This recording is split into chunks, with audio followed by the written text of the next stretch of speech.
अस्सलाम वालेकुम। कैसे हैं सब लोग? ठीक ठाक हैं? एक बात आप लोगों से करनी थी, वो ये कि मेरी वीडियोस के ऊपर मैं जो कमेंट्स देख रहा हूँ, कुछ कॉल्स आ रही हैं मुझे, जिसमें मुझे शुक्रिया के मैसेज भी आ रहे हैं कि जी आपने पॉइंट आउट किया तो हमारे इलाके के पथारे रिमूव हो गए हैं और हमें फुटपाथ मिल गए हैं चलने के लिए। इसी तरीके से कुछ लोग ऐसे हैं जो मुझसे नाराज हैं।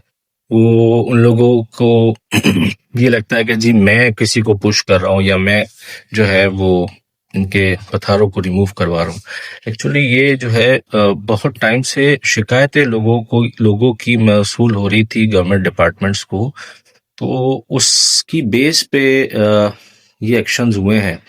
प्लस मैंने आपको पिछली एक वीडियो में बताया भी था कि 4 महीने का टाइम मिला है इस करंट सिंध गवर्नमेंट को कि ये सारी चीज़ें ठीक कर दी जाए, वरना अवाम की जो ख्वाहिशात हैं, जिनमें से आप समझते हैं कि वो कौन कौन सी ख्वाहिशात हैं कराची वालों की, उस पे अमल दरामद शुरू हो जाएगा। आपको इस वजह से तेज़ी आ गई है काम में। आप देख रहे हैं कि आपके पथारे रिमूव भी हो रहे हैं। अभी सदर में जो है ना बहुत बड़ा एक्शन हुआ है, हाजिम मंगवार साहब ने किया, ठीक है, जिसमें बहुत से लोगों ने मुझे थैंक यू के भी फ़ोन किए और जिसमें मुझे कुछ लोगों ने नाराज़गी का भी इजहार किया। कुछ लोग ये कहते हैं कि जी किस तरीके से मुमकिन होगा कि एक पथारे वाला जो है आप उसको हटा देंगे तो उसकी रोज़ी छिन जाएगी और वो जो है वो किस तरीके से अपने बच्चों का पेट पालेगा।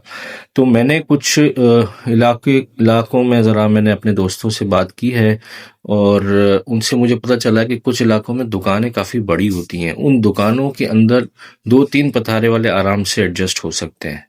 देखिए, रिस्क अल्लाह की तरफ से है, ठीक है। इट इज़ नॉट नेसेसरी, ये ज़रूरी नहीं है कि आप दीवार हो, दीवार के बाद 5-6 फीट का फुटपाथ हो, उसके बाद जो है वो स्कूटरें खड़ी हों या गाड़ियां खड़ी हों पार्किंग में और उसके बाद एक पथारा या रेड़ी खड़ी हो। तकरीबन उस दीवार से या उस रोड पे 20 फीट 10 फीट 20 फीट तक आगे आ जाते हैं पथारे वाले। पथारे वालों में इंक्लूडिंग हमारे फ्रूट वाले, सब्जी वाले और बाकी पथारे वाले, रेडी बांध जो है हमारे, ये सब भी हमारे भाई हैं। ऐसी बात नहीं है कि हम किसी के खिलाफ हैं या किसी का जानबूझ के नुकसान करना चाहते हैं, मगर एक सिस्टम है जो दुनिया में फॉलो होता है, इस तरीके से नहीं होता। दूसरा, आप सब लोग समझदार हैं, अपने हुकूक के लिए आप खुद भी बात कर सकते हैं। ज़रूरी नहीं है कि आपके लिए कोई सिस्टम जो है वो एक्शन ले।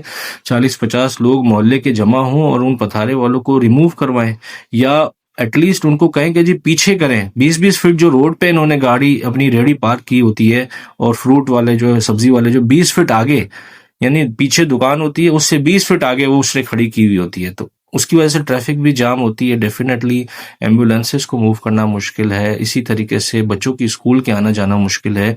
बेसिक लाइफ लोगों की डिस्टर्ब हो गई है कराची के अंदर। तो आप लोग जो है वो अपने हुकूक के लिए खुद निकलें। 40-50 लोग मोहल्ले के जमा हों और फिर उन पथारे वालों से कहें कि जी ठीक है, अल्लाह ताला ने इसी तरीके से आपका रिस्क लिखा है तो आप पीछे जाएं। एटलीस्ट 20 फीट रोड पे तो ना खड़े रहें। 50 फीट या 80 फीट का या 60 फीट का रोड होता है, आधे रोड के ऊपर मुश्किल से जो है ना 2 आमने सामने गाड़ियां गुजरने की जगह होती है और स्कूटरें पार्किंग हो रही हैं या मोहल्ले की दुकानों ने आगे किया हुआ है, फुटपाथ पे चलने की जगह नहीं है। तो बेसिक लाइफ डिस्टर्ब हो चुकी है कराची के अंदर। उसको ठीक करने के लिए जो गवर्नमेंट फैसले कर रही है वो यकीनन किसी के लिए फायदेमंद तो किसी के लिए नुकसानदेह जरूर है, मगर इसका मकसद किसी को टारगेटेड अटैक करना, नुकसान पहुंचाना नहीं है, ठीक है। अपना बहुत ख्याल रखें और अपने आप को जिस तरीके से आप मजलूम समझते हैं, ये समझते हैं कि जी मुझे तकलीफ हो रही है, इसी तरीके से आप ये सोचें कि मेरी जात से दूसरे को भी तकलीफ ना पहुंचे। Thank you very much. जज़ाकल्लाह। अस्सलाम वालेकुम।